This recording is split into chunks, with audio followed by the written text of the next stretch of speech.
আপনি চেষ্টা করলেই পারেন সবকিছু বদলে ফেলতে। সুখ, দুঃখ, আনন্দ, কষ্ট যা কিছু আছে জীবনে সবকিছু আপনার হাতেই আছে।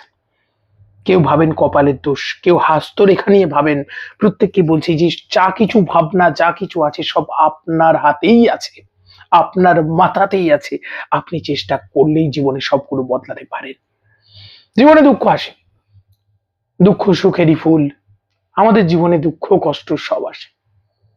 আর দুঃখের সময় আমরা দুঃখে কাতর হই, আবেগতাড়িত হই, প্রিয় মানুষের থেকে ব্যথা পাই। সব হতে পারে। একবার কি ভেবে দেখেছেন সব অবস্থায় রাজি থাকলে আমাদের জীবনে দুঃখ নেই? একবার কি ভেবে দেখেছেন যদি বিশ্বাস করি পৃথিবীতে যা কিছু ঘটে যাহা তাহা সবকিছু ঈশ্বরের ইচ্ছে হয়? ঈশ্বর চেয়েছেন আমি জীবনে আনন্দগুলোকে যেমন আমি অ্যাকসেপ্ট করেছি, আমি দুঃখগুলোকে অ্যাকসেপ্ট করি। দেখুন না, আপনার জীবনে আনন্দের প্রবাহ হবে। দুঃখগুলোকে আপনি জয় করতে পারবেন।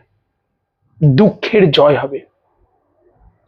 আপনি কি ভেবে দেখেছেন আপনার জীবনের চরম সর্বনাশ হয়ে গেছে, সবকিছু অন্ধকার হয়ে গেছে, আমফানের ঝড়ে তছনছ হয়ে গেছে, সব সুনামি ঘটেছে, তারপর আবার চোখ মেলে ভাবছেন ঈশ্বর তুমি যা করার করেছো, আমাকে শক্তি দাও, আমি নতুন করে পথ চল।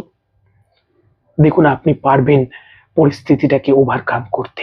আমাদের মধ্যে ঈশ্বর সেই শক্তি দিয়ে রেখেছে, আমাদের প্রত্যেকের মধ্যে সেই শক্তি কিচকিচ করছে।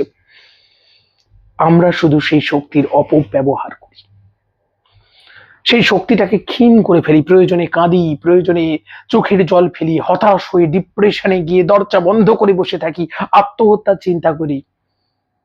পারছি না, হবে না, পারবো না, এই বুঝি হলো না, সব ছুঁড়ে ফেলুন গঙ্গার চলে। নিজের দিকে তাকান, আপনার ভেতরেই সেই শক্তি, আপনার ভেতরেই সেই চৈতন্যময় সত্তা। উঠে দাঁড়াতে হবে।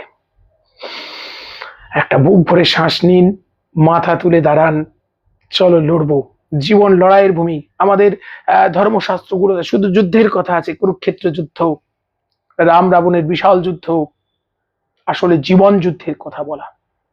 প্রত্যেকে ভালো থাকুন, পরবর্তী পর্বে দেখা হচ্ছে, সঙ্গে থাকুন, নমস্কার।